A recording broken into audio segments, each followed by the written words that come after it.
Hello. How are you doing today? I hope you're well. What are your feelings on The Little Mermaid? It's a mixed bag for me. I like The Little Mermaid. I love the music of The Little Mermaid. And I completely adore Ursula. How could you not? She's by far the most interesting, the most fun character. And I wanted to create a lookbook around her. So I have reimagined her in today's world. I've given her different aesthetics. It's if Ursula lived 2021 and was on the internet. That's what's in store for you. Let's get into it. Look at her. Isn't she fabulous? I just adore her character design. Everything about her is over the top. Of course, she's modeled after Divine. So really, how could you go wrong? That's mostly what I tried to incorporate into each of my outfits, is that sense of drama, along with the color palette, of course, that she has, like the purples and blacks and the red lips and the red nails. Before we get into our outfit, I really wanted to make sure all the outfits were unified. So I really had to focus on one item. I will give you 3 guesses as to what that is. Oh yes, it is her shell necklace. So that's what I'm doing here. I'm taking some polymer clay and I'm smushing it all together, and I'm gonna be rolling with my homies right there. So I did understand that it's just basically a seashell. So what I needed to do was roll up some polymer clay, and here I am scoring it. But then I realized that that was way too long of a piece and not nearly tapered enough at the end. So I added some more to the top and made it skinnier at the bottom. And then after doing some more looking at it, I realized that it would be really cool if it actually kind of appeared to be hollow, because that's like the whole point of the seashell necklace, right? Is that it holds Ariel's voice, so it has to have a place. The voice has to have a place to be held in. So after I did that, it kind of just looks like a bugle, and I'm rolling it up. If you, the really close watchers at home, notice I didn't score it a second time, which will come to bite me in the bottom in a little while, but I kind of couldn't believe that it was that simple, just like a rolled up piece of polymer clay. And I realized that there was a small detail on it after another glance at a reference. I realized that there was like these 3 little lines to just, I don't know, give the necklace dimension, give it a texture of a seashell. I mean, does 3 lines really do that? I did really add to it. I mean, I'm kind of judging it pretty harshly, but I was just kind of astounded by how quickly this piece came together. I mean, I know that it's just a necklace, like it's just like a pendant, so of course it should just come together that quickly. But anyways, here I am poking a hole in the top so that I can stick something in there.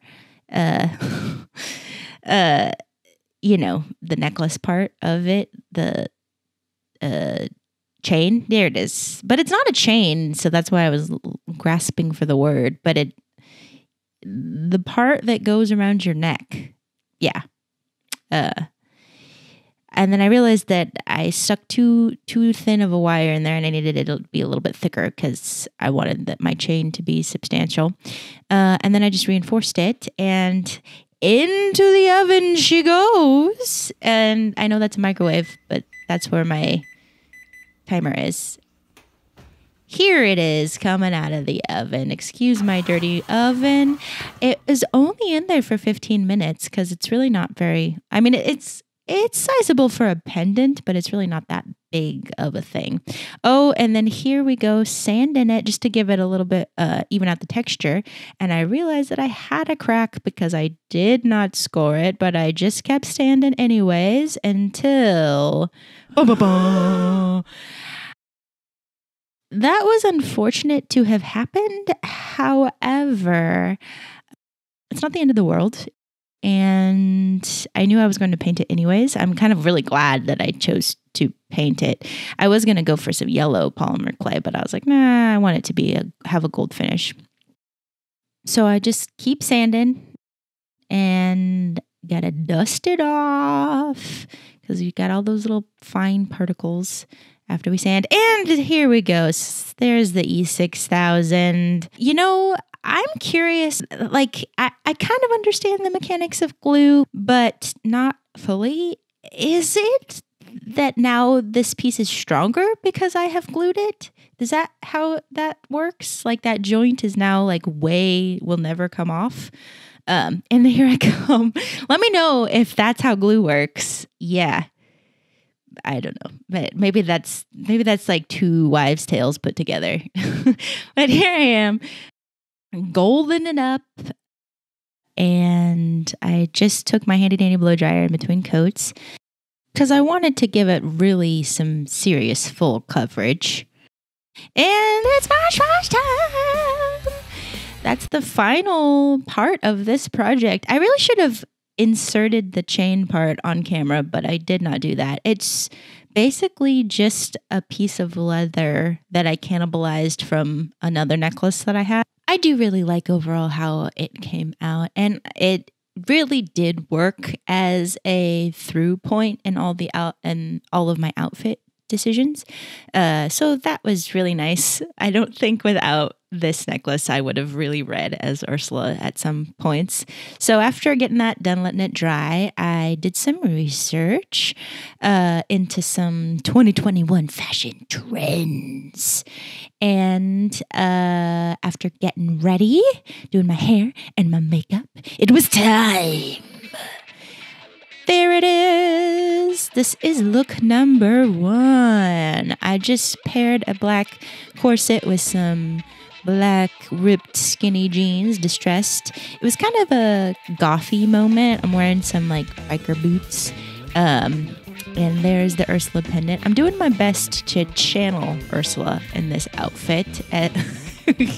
Hence my behavior. And I think it really came together. I think probably the weakest part of this particular outfit is maybe my hair, which is really pretty ironic because of my hair obsession. Here we go. Look number 2. It's kind of gothy, kind of e-girly, kind of vampy, but still Ursula. I really liked the fishnet tights and the little circle, like oval details in the dress. I felt like really called out to her tentacles. And here we are, look number 3. This is a bit of a light academia moment. If Ursula was a dean, perhaps she would wear this on campus and look down her nose at you. It's just that same corset and some trousers and a blazer. And here it is without the blazer. And I got some chunky shoes, chunky loafers on. And gross, got some cooties on those glasses now. And look number 4? It is my Vanessa look. Do I look like I could steal your prince? I'm trying to be evil and seductive and not fall over on my giant heels. That is definitely a feat for me. But it's kind of like a soft girl look. It's a bit like, I don't know. This look was really more Vanessa inspired than anything trendy, but I left out the cape, which really kind of would have made it look even more Vanessa-y, but you know, life goes on.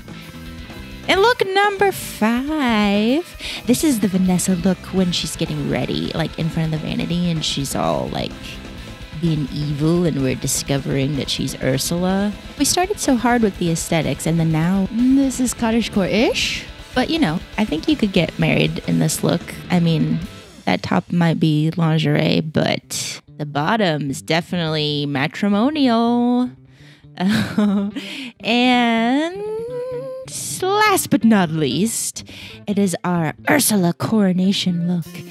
We just got a skirt, and that is actually a unitard one piece. You know, it buttons at the crotch.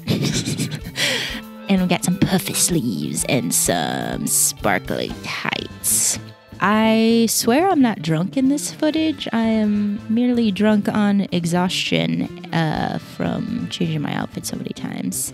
And just rocking out to Fiona Apple because I feel like Ursula would definitely listen to Criminal and pose at her coronation because she stole the trident and she's now queen of the sea.